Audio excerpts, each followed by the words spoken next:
ध्वज में भी ये कहा जाता है कि हवा जिस डायरेक्शन में चल रही होती है, ध्वज दूसरी डायरेक्शन में चल रहा होता है। पवन देवता भगवान से सृष्टि है। खुद भगवान का ध्वजा अगर जा रहा है तो पवन देवता भी वहीं पर प्रभाव नहीं विस्तार कर पाते। जगन्नाथ जी का मंदिर का छाया अंतरिक्ष में दिखा देता है, अंतरिक्ष में दिखाई देता है, आसमान में।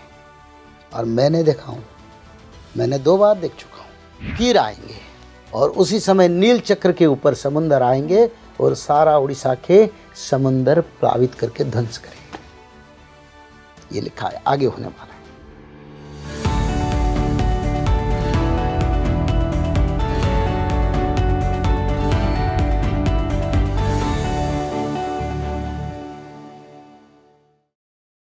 नमस्कार, मैं हूं आपके साथ इशिका और आप देख रहे हैं स्पीकिंग ट्री। और मेरे साथ आज स्टूडियो में बेहद ही खास मेहमान मौजूद हैं, काशीनाथ मिश्रा जी। बहुत बहुत स्वागत है आपका।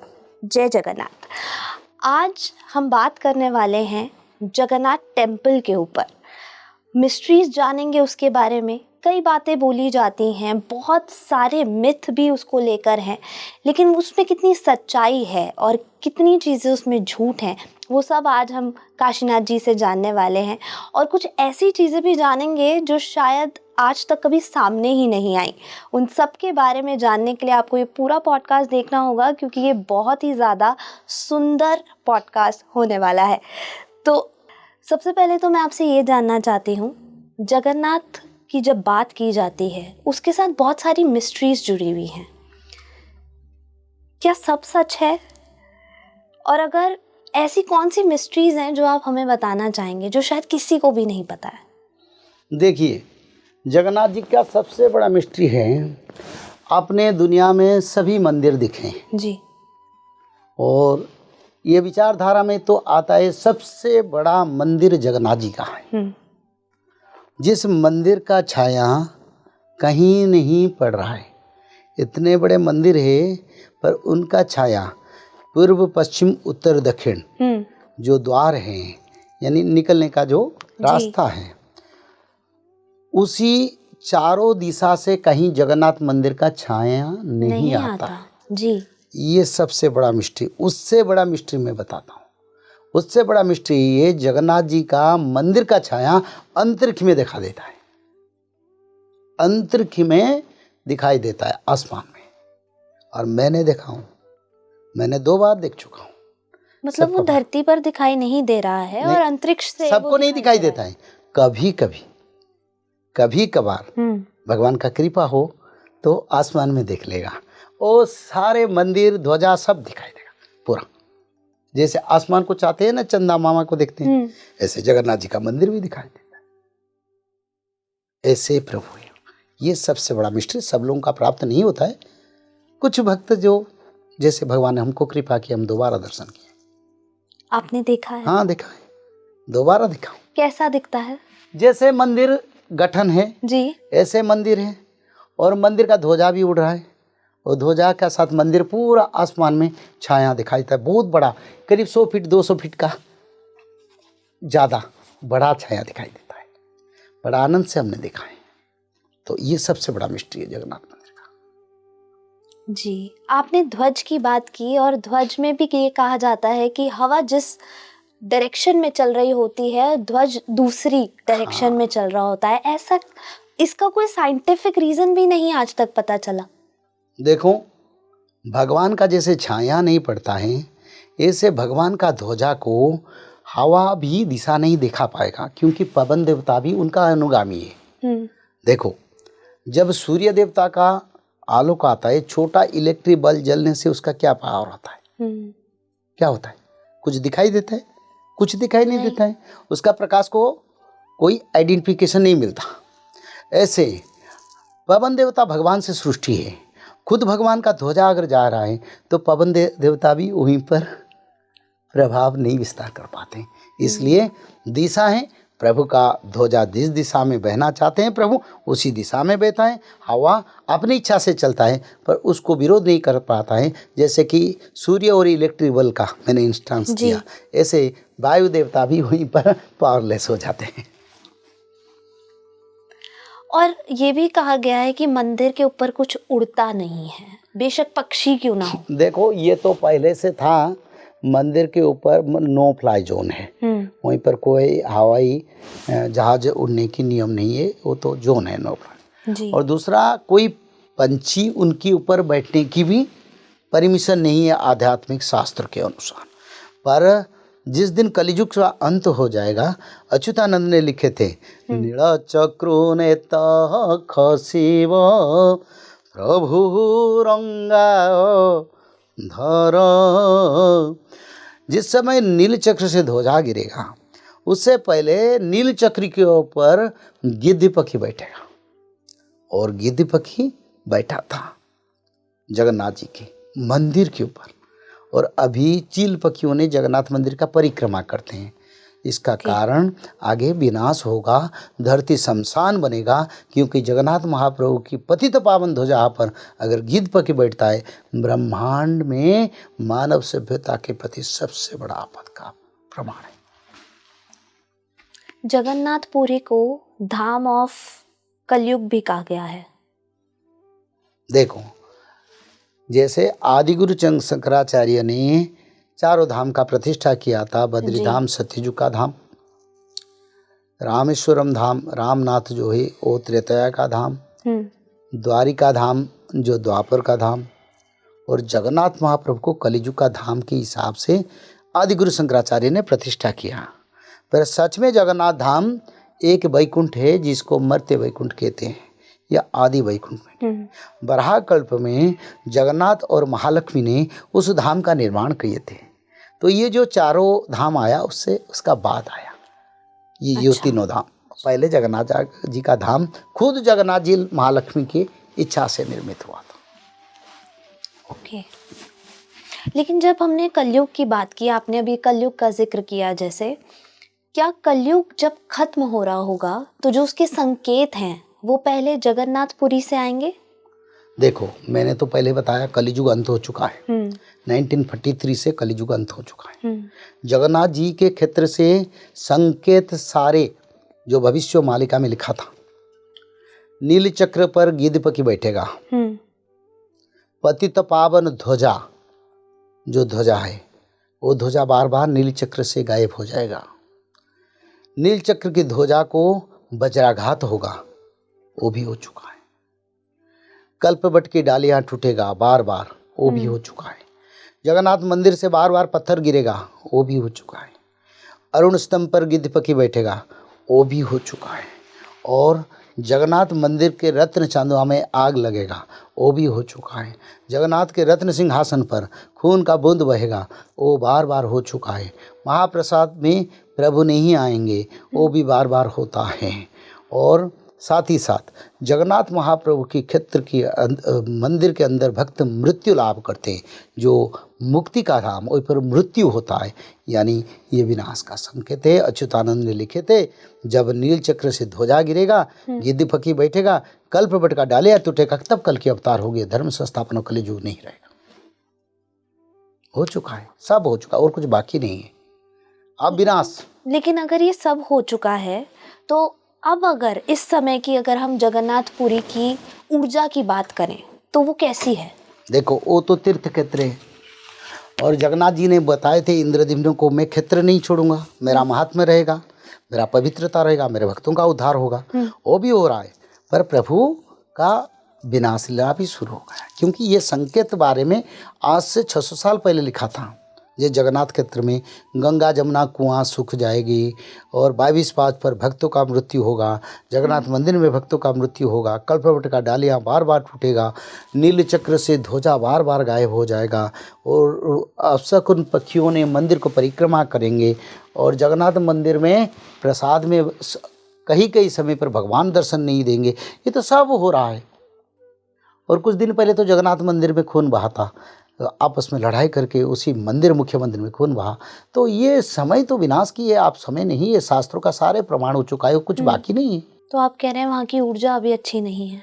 ऊर्जा हमेशा अच्छी है। देखो, अगर बद्रीधाम अभी क्या सत्ययुग का क्षेत्र है, भगवान विष्णु वहीं पर हैं क्या, फिर भी बद्रीधाम वही पवित्रता हम अनुभव करते हैं। भगवान रामेश्वरम जो राम ने प्रतिष्ठा किया था, अभी क्या प्रभु राम हैं वहीं पर, फिर भी तो वही पवित्रता है। तो धामों में पवित्रता का कहीं कमी नहीं होता है। धर्म संस्थापना में भी उसके साथ होता है, प्रभु अवतार भी लेते हैं। ठीक है। आप ऐसी कुछ कहानियों का जिक्र हमारे ऑडियंस के लिए करना चाहेंगे जो मैजिकल हुआ हो कुछ जगन्नाथपुरी में? देखो, जगन्नाथपुरी में हर समय मैजिकल होता है।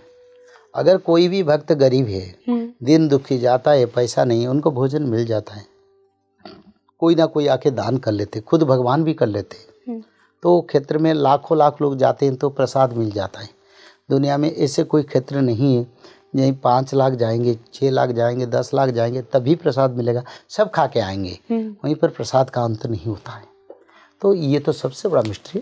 पर ऐसे भक्त जो बंधु महांती थे, जिस समय नवंक का दुर्भिक्ष पड़ा था उड़ीसा में, उन्होंने गए थे जगन्नाथ मंदिर को, और जगन्नाथ मंदिर को जाके वो तो उनको मंदिर के अंदर ब्राह्मण ने नहीं छोड़ा, तो वो दुखी थे, गरीब थे, तो मंदिर को जाके क्या, वो भगवान को भजते भजते सो गए।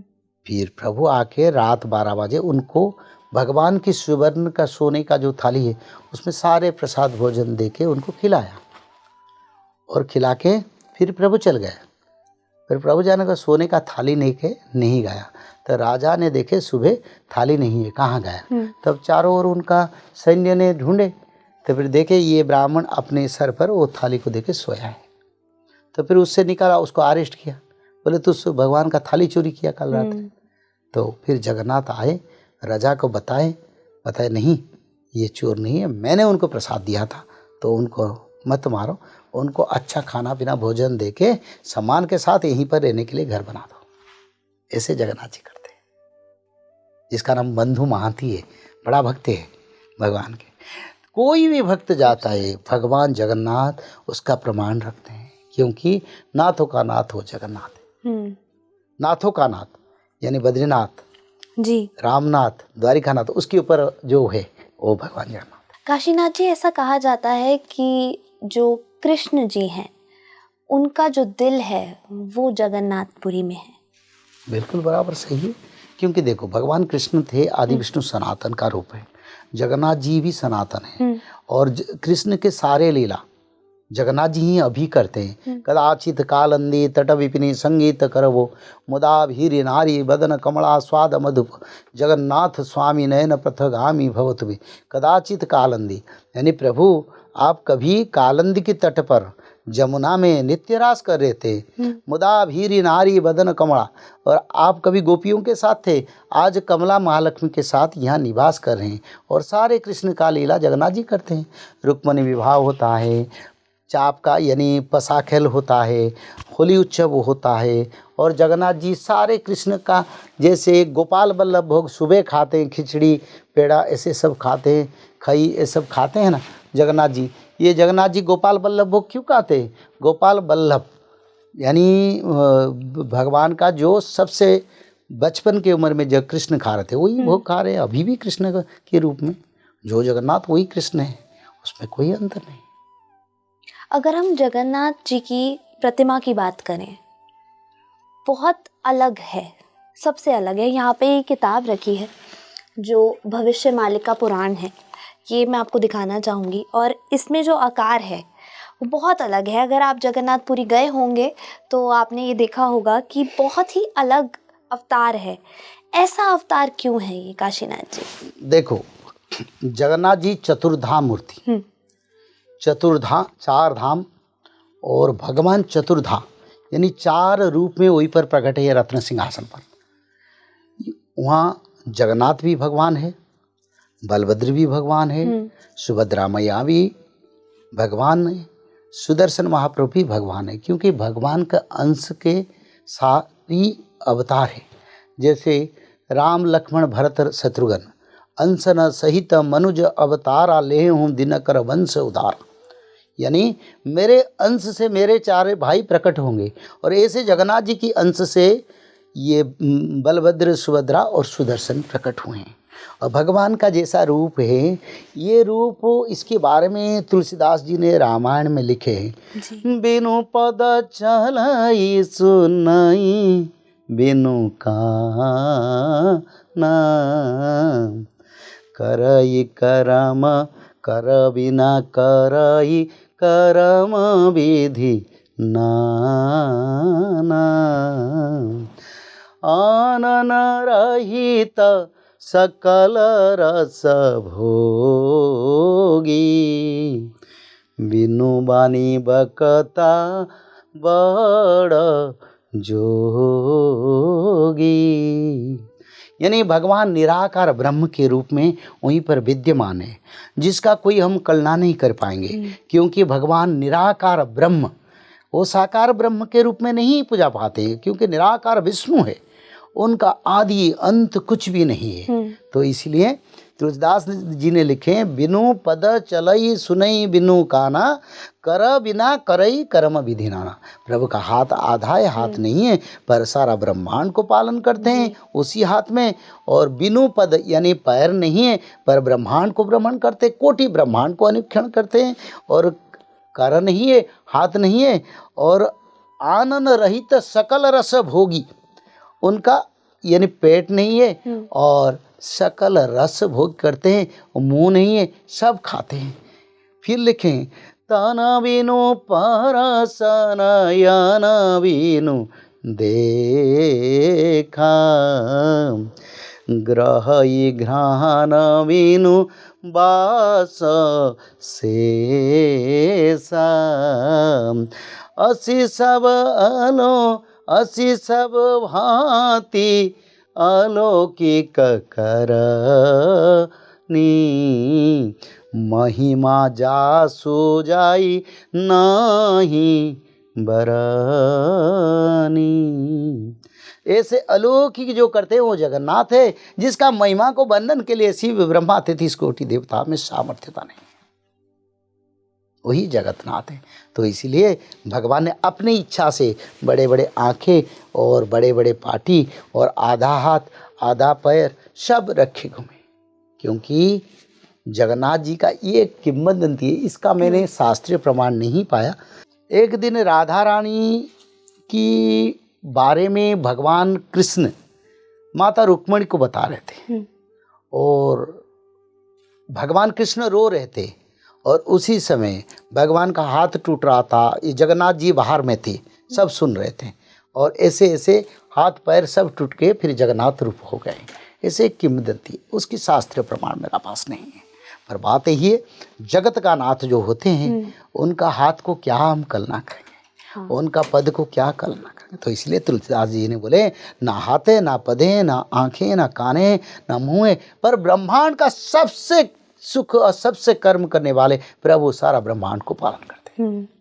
तो इसीलिए चारों धाम जाओगे सूखा भोग मिलेगा। आप बद्री धाम जाएंगे अनाज देंगे, आप द्वारिकाधीश जाएंगे सूखा पेड़ा भोग मिलेगा, रामेश्वरम जाएंगे वही मिलेगा, पर जगन्नाथ धाम जाएंगे 56 प्रकार का व्यंजन, अन्न प्रसाद पूरी सब कुछ मिलेगा, और 56 प्रकार का भोग जगन्नाथ जी वहीं पर खाते, दूसरी कोई क्षेत्र में खाते नहीं, क्योंकि कृष्ण का जो लीला बाकी रह गया था वही लीला जगन्नाथ जी कर रहे हैं जी। भुजे सभ्ये वेणु शिरसि सिखि पुच्छम कटितटे, दुकुलं नेत्रन्ते सहचर कटाख्यं विदहते, सदा श्रीमत वृंदा बनवसति लीला परिचयो, श्री जगन्नाथ स्वामी नयन पथगा अहमी भवतु में। भुजे सभ्ये वेणु शिरसि सिखि पुच्छम, यानी प्रभु आप तो दारू ब्रह्म के रूप में, पर आप सिखी पुच्छ क्यों धारण करते हैं, आप मयूर मुकुट क्यों धारण करते हैं, आप तो जगन्नाथ हैं, और आप हाथों पर ये बांसुरी क्यों, क्योंकि आप कृष्ण हैं। भजे सभ्ये वेणु शिरसि सिखि पुच्छम कटितटे दुर्कुलं नेत्रन्ते, सहचर कटाक्षं विदते सदा श्रीमत वृंदावन वसति लीला परिचय। प्रभु वृंदावन में जो लीला था वही लीला आप वहीं पर श्री क्षेत्र पर करे। आप कृष्ण भगवान हैं। आप जब गा रहे थे उसको और मैं बिल्कुल उसमें इतना लीन हो गई हूँ कि मुझे लग नहीं रहा ये इंटरव्यू चल रहा है। बिल्कुल माँ, आध्यात्मिक तत्व मनुष्य को ब्रह्म तत्व को ले जाता है। यानी आप ये भौतिक तत्व से ब्रह्म तत्व को चले गए। यानी ये जो आप एक बात बोला था ना, किसी का आत्मा में कोई कलुष नहीं है, कोई कला नहीं है, आत्मा तो शुद्ध है, मनुष्य कर्म करता है। ऐसे वो आत्मा अब ब्रह्म तत्व को ले गया, क्योंकि उसी विचारधारा में हम सत्संग में आ गए। हाँ। और चाहे ये कोई मीडिया का कार्यक्रम है, पर उसी तत्व में जब चल गए तब हमारा विचारधारा सारे संसार को, सारे संपर्क को टूट दिया, सब कट गया। एक ही तत्व उसकी बार में, हाँ। बाह्य तत्व नहीं रह पाया, क्योंकि ब्रह्म तत्व से हम बस गए। इसे मेरे को तो इससे ही लगता है, मैं तो रोना चाहता हूँ फिर बंद करता हूँ जानबूझकर को, क्योंकि यहाँ क्या रो, किससे रो, और रोना शुरू करूँ तो कम से कम कुछ समय लगेगा। तो क्यों, इसलिए हम स्टॉप करते हैं, आंखों से पानी आता है, प्रभु को देखते हैं, हाँ। फिर भी चुप हो जाते हैं, क्या करें। आप आखिरी बार कब रोए थे?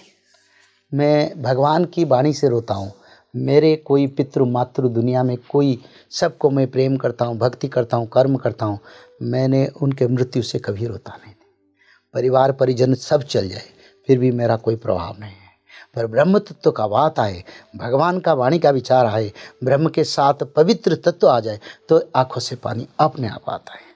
तो मैं कथा में कभी कभी रोता हूँ, फिर संयम करके फिर कथा करता हूँ। जैसे मैं भागवत कथा करता हूँ सारा भारत में, आप रोड में भी करता हूँ। तो रोना आता है जब भगवत तत्व आ जाता है, जब संसार की सारे भौतिक तत्व से मेरा संपर्क छिन्न हो जाता है जी, तब अपने आप आंखों में पानी आता है। ये कभी कभी संजोग होता है माँ, ये प्रभु का कृपा है, उनका कृपा बिना नहीं तो कभी संभव नहीं। ना भौतिक संसार में हम हैं, ना भौतिक तत्व में हैं। आज भी हमारा मृत्यु होगा तब भी हमारा दुख नहीं, क्योंकि हम सुबह से जब जागे ना तब से जाने प्रभु अगर आज भी हमको लेना तो ले लो, मेरा कोई माया मोह नहीं। और कर्म में कहीं कम रहेगा तो मैं भी जानता नहीं, फिर मेरे हिसाब से मैं कर्म किया ठीक। तो इसीलिए ना हमको मृत्यु से खेद है, ना रहने से कोई आशा है।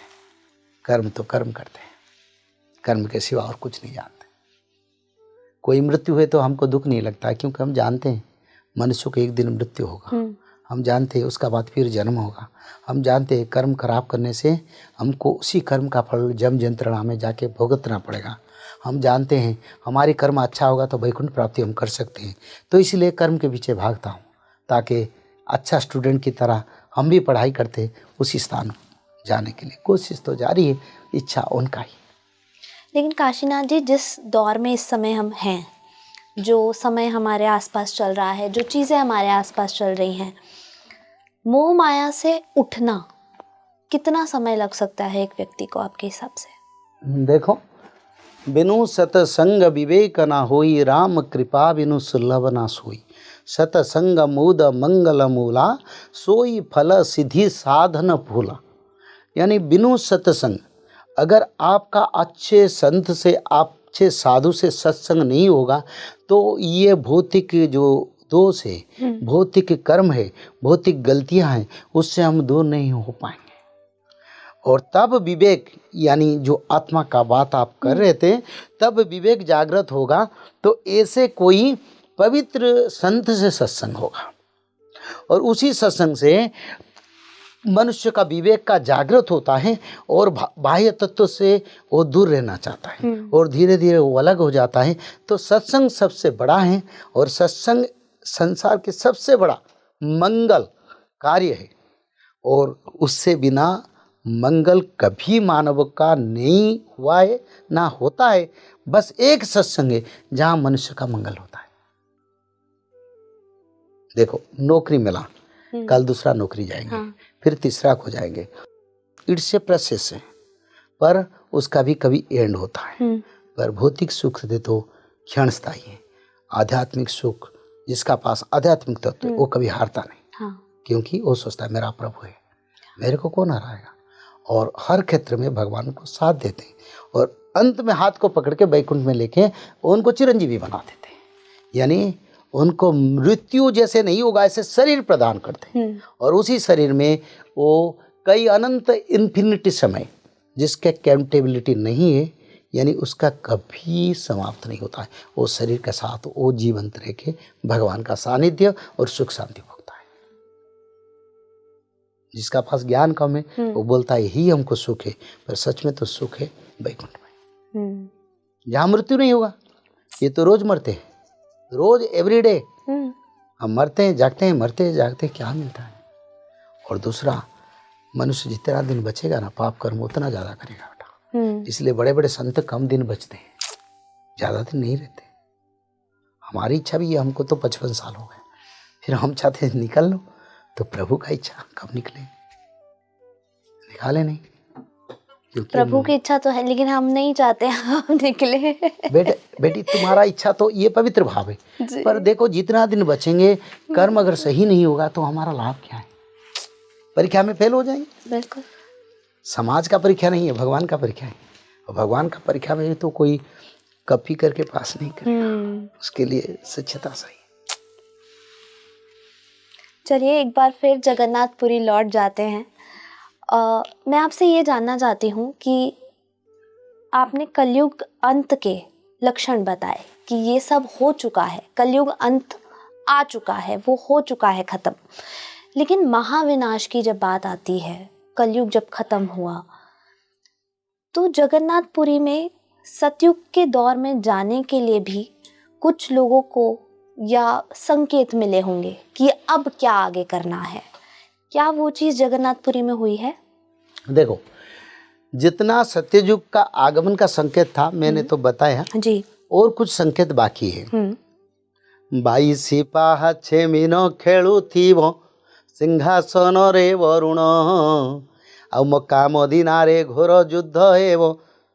महापुरुष अच्युतानंद ने इसमें लिखे। जब जगन्नाथ मंदिर के पास जो समुंदर है वो समुंदर को महोदधि कहते हैं। जब महोदधि यानी समुंदर आके जगन्नाथ मंदिर के रत्न सिंहासन को छुएगा तब उसी समय मक्का मदीना में घोर युद्ध होगा, महायुद्ध होगा, और वहीं पर भी सनातन का प्रकाश होगा, वहीं पर भी सनातन का प्रकाश होगा। ये भविष्य पुराण में लिखा है, भविष्य मालिका में लिखा है। तो जगन्नाथ मंदिर के रत्न सिंहासन तक समुंदर आएगा। आओ बारे को शिव जल निधि देउल को धक्का देव प्रभु को पहेबे चक्र को धरिबे म्लेच्छ संहार करिबे। अच्युतानंद ने लिखे हैं, बोले प्रभु आज्ञा को तो केही मेंटी नहीं, जल निधि की मेंटीब क्षण के बाहुड़ी जीव जल निधि हरि नाम उछोड़िब। ये पहले तो 22 पावच तक समुंदर आएगा, रत्न सिंहासन को चूमेगा, उसका बाद फिर समुंदर आएगा। और जब समुंदर आएगा जगन्नाथ मंदिर की जो मुख्य मंदिर उसको धक्का देगा लहरिया। तब आके जगन्नाथ मंदिर के जो मुख्य सेवक वो जगन्नाथ समुद्र देवता को आरती उतारेंगे, बोले आप पीछे जाइए, प्रणाम करेंगे, शांत हो जाइए। पर वो समुद्र देवता कुछ क्षण के लिए चल जाएंगे, फिर आएंगे और उसी समय नील चक्र के ऊपर समुंदर आएंगे और सारा उड़ीसा के समुंदर प्लावित करके ध्वंस करेंगे। ये लिखा है, आगे होने वाला है। काशीनाथ जी, अब थोड़ा सा प्रकाश डाल देते हैं नवक्लेवर पर। ये आखिर है क्या, क्या होता है जगन्नाथपुरी में ऐसा? देखो, वासांसी जिन्नानि यथा विहाय तथा शरीराणि नवानि देहि। देखो, भगवान हो, मनुष्य हो, देवता हो, सबका मृत्यु होता है। और जब ये शरीर पुराना हो जाता है उस शरीर को मनुष्य त्याग करके नूतन शरीर को परिधान करता है जी। और ऐसे क्रम से जगन्नाथ जी भी हर 12 साल में अपना काया को परिवर्तन करते हैं, क्योंकि भगवान का काया दारू का काया, जो नीम की पेड़ की दारू से यानी लकड़ी से वो बनता है। तो इसीलिए जगन्नाथ जी हर 12 साल में नव कलेवर होते हैं, यानी पुराना शरीर को त्याग करके नूतन शरीर को धारण करते हैं। तो जगन्नाथ जी का नाम क्या है? दारू ब्रह्म, यानी दारू जो है वो नीम पेड़ की वृक्षों की जो लकड़ी है और उसमें ब्रह्म है, इसीलिए भगवान का नाम दारू ब्रह्म है। तो दारू ब्रह्म के परंपरा के अनुसार भगवान उसी दिन शरीर त्याग करते हैं और शरीर त्याग करके फिर नूतन शरीर धारण करते, श्रीअंग धारण करते हैं। उसको फिर विश्वकर्मा, जो जगन्नाथ जी का सेवाए थे, विश्वकर्मा परिवार है, उनको फिर जगन्नाथ जी का रूप प्रदान करते हैं।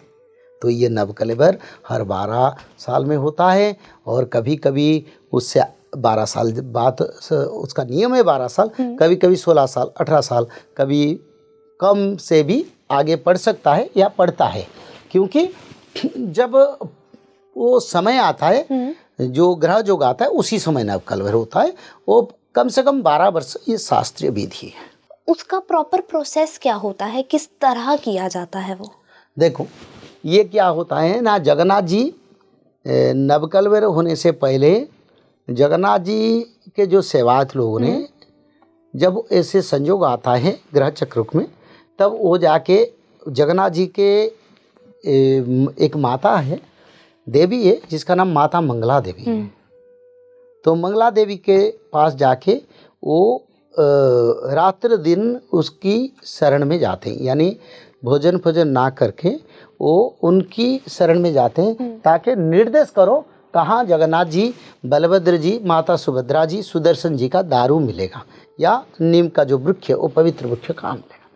तो माता मंगला जी दिशा दिखाते, इसी दिशा में जाओ, इसी दिशा में जाने से इतने जगह, ऐसे सब डिटेल लोकेशन बता देते, सपना में बताते। तो फिर वो ब्राह्मण ने उसी दिशा से जाके देखते हैं, वो सब संकेत आता है। जैसे जगन्नाथ जी का दारू, उसमें शंख चक्र गदा पद्म का चिन्ह उसी वृक्ष में सब पहले से दिखाई देता है। सब वो देख परखेंगे, ये शंख चिन्ह है, ये चक्र चिन्ह है, ये गदा चिन्ह है, ये पद्म चिन्ह है, तब जानते हैं ये जो सपना में माता बताया था, उसी हिसाब से ये दारू पवित्र वृक्ष, इस वृक्ष से भगवान का शरीर बनेगा। और उसी वृक्ष के ऊपर कोई पक्षी या छोटे जीव जंतु का जो ये होता है ना, नेस्ट जी, बसा जी, वो भी नहीं रहता है, कुछ नहीं होता, खाली रहता है। और नीचे नाग सांप जो कोबरा है वो उसको पहरा देता है, ऊपर में रहता है, नीचे रहता है, बहुत रहते हैं। जब उसको काटा जाता है, यज्ञ किया जाता है, यज्ञ अनुष्ठान करने के बाद उस वृक्ष को छेदन किया जाता है और दारू रथ में, जैसे बैल का गाड़ी ऐसे रथ बनता है, उसी रथ में वो दारू आता है सीधा जगन्नाथ मंदिर को। और जगन्नाथ मंदिर में उसका जो जगन्नाथ मंदिर के जो विश्वकर्मा सेवा थे, उन लोगों ने उसको बनाते हैं, प्रभु का मूर्ति निर्माण करते हैं। ऐसे बलभद्र जी का आता है, ऐसे सुभद्रा मैया का आता है, सुदर्शन, चारों दारू आता है और चारों दारू में शंख चक्र गदा पद्म प्रतीयमान होता है। लेकिन जगन्नाथ जी की प्रतिमा में ऐसा माना गया है, ऐसा कहा गया है, आप बताइए कहाँ तक सच है कि नीला पत्थर है, क्या ये सच है? नहीं, ऐसा नहीं है। दारू ब्रह्म है, जो ब्रह्म है वो ब्रह्म को ना किसी ने देखा है, ना किसी ने देख पाएगा, ना उसका कोई कल्पना कर पाएगा, ना उसका कोई रंग है, ना भेद है। वो गुप्त है, उसको कोई नहीं जाने, उसको किसी ने नहीं देखा, कोई जाना नहीं, क्योंकि आंखें बंद किया जाता है, हाथ में कपड़ा बंधा जाता है, आंखें बंद जो होता है, मुंह बंद होता है, उसको पकड़ के लेते हैं और उसी वो जाके जगन्नाथ जी का दारू का परिवर्तन करता है। वो कैसे दिखेगा? बहुत बहुत शुक्रिया काशीनाथ जी, आपने जितनी भी बातें बताई हैं हमें जगन्नाथपुरी के बारे में, शायद हमारी ऑडियंस को अभी तक नहीं पता थी, क्योंकि मुझे तो बिल्कुल नहीं पता थी। और जिस तरह आपने जिस खूबसूरती से बताई हैं वो भी बहुत ही ज़्यादा अनोखी है। सो बहुत बहुत शुक्रिया आपका यहाँ आने के लिए स्पीकिंग ट्री पर और अपना ज्ञान हमारे साथ साझा करने के लिए। अब मैं आप लोगों से आशा करती हूँ कि ये पॉडकास्ट आपको पसंद आया होगा, और अगर पसंद आया है तो कमेंट कीजिएगा, शेयर कीजिएगा, लाइक करना मत भूलिएगा, और स्पीकिंग ट्री को ऐसे ही अपना प्यार देते रहिए। शुक्रिया।